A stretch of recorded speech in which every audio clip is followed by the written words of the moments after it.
Welcome back to Global News Morning. Please join us in welcoming our good buddy Matt Lee. You know, Matt, it's hot out there, and if it's too hot in one's home, they should address that issue, and there's ways. Good Yeah, morning. good morning. Yeah, what we want to do is we want to prevent damage. We want to, retain the value. We want to do all of these things, and it's like, if it gets too hot and it, has the potential of causing damage, how do we prevent it? And what are the steps? So we're just going to walk through those. And in the long term, maybe save money. Yeah, absolutely. Insulation is always our friend. The best case that you can do is spray foam insulation. And I think that we are seeing a number of people starting to do that, and you're starting to see incentives to do that. We have done it in a couple buildings ourselves, and we see a dramatic change. It is expensive. It is expensive. It's probably twice the cost. But in what you save in energy down the road is going to be a lot. Let's start at the top, the roof. Yeah, we're going right to the top. The roof. Darker shingles are going to be hotter. That's basically where you're going to go. If you see shingles that are starting to roll or curl too early, there's a reason for it, and you have to figure out what that reason is. Is the reason that did somebody put a layer of shingle on top of another shingle? And what that's doing is causing heat, too much heat. So you're wanting to see why that was happening. If you've got older shingles and they're a 25-year shingle, they probably are only going to last 16 years. Wherever in our climate. So, you see the spacing, the curling. That's a regular lifespan. If they haven't been put on too long ago, they look relatively new, but they're kind of bubbling up. You want to get a roofer there to take a look and see why. Well, you mentioned insulation. Let's talk about the attic.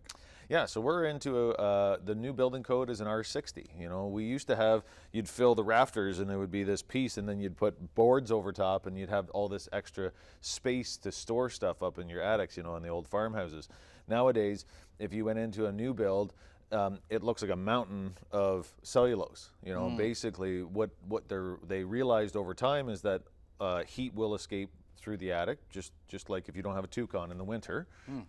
It's one of these things that we want to make sure that we stop that AC, the cool air from getting out, or the heat from getting out, depending on the season. So insulation, you get into spray foam insulation. If you're doing cathedral ceilings, you get into cellulose if you just have a flat ceiling, and it's just the more the better. Shading can help too.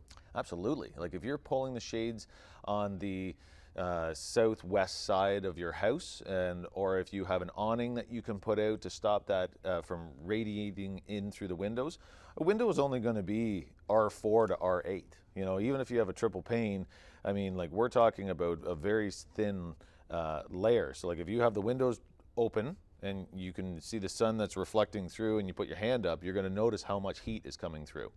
So if you have the blinds drawn on that side and you have the awnings out, your house is going to stay cooler, and you're going to save energy.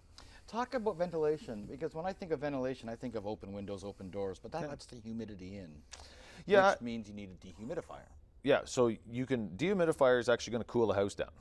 So you're going to pull that humidity out of the air. So if you have a dehumidifier on in the house, that's kind of what a central air unit does as well, right? It's providing cool air, but it's actually pulling the humidity out of the air, so it's working as a dehumidifier. You can actually cool the house that way. If you open windows and have fans on the north side of the house in the shaded area, then you are going to get a little bit more of a cool breeze that's coming through.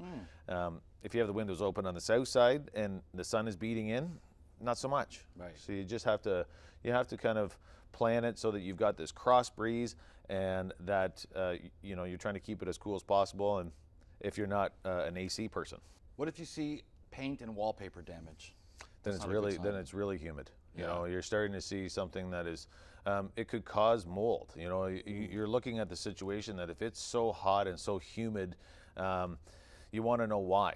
Is there water sitting in the downspouts? Is there dampness sitting somewhere that's causing that to create more humidity in the house, to get to the point of wallpaper curling, or paint bubbling of some sort. You want there's somebody needs to come and look at that. So clean the gutters and the water spouts then. Yeah, I would make sure that everything is going to be able to stay dry and stay away from the house. You want to make sure that you have that water coming off the roof and that has a clear flow away from the house. Obviously test your fire detectors and carbon monoxide detectors. Yeah, it's not a bad idea to push the buttons in the middle of the summer. If it's really humid, you want to make sure that you still have a good connection. There hasn't been any wiring that has become faulty by any sense. You don't want to make sure the battery hasn't become defective. It's not a bad idea to push the button and check it. Okay, you talked about shading earlier. It's important to inspect and correct any issues with the shading. Yeah, awnings, I mean, they take a lot of heat. This is what we're trying to, so the one side, we have good companies in town that you can talk to about replacing just the canvas itself. But I would say that, if you need something, make sure that it's in good working order and that it's easy for you to use, because if it's in good shape, you're going to use it more. And and worst case scenario, if you're really hot, find a friend with a pool if you don't already have one. Yeah, or you've got the public pools. You can go there.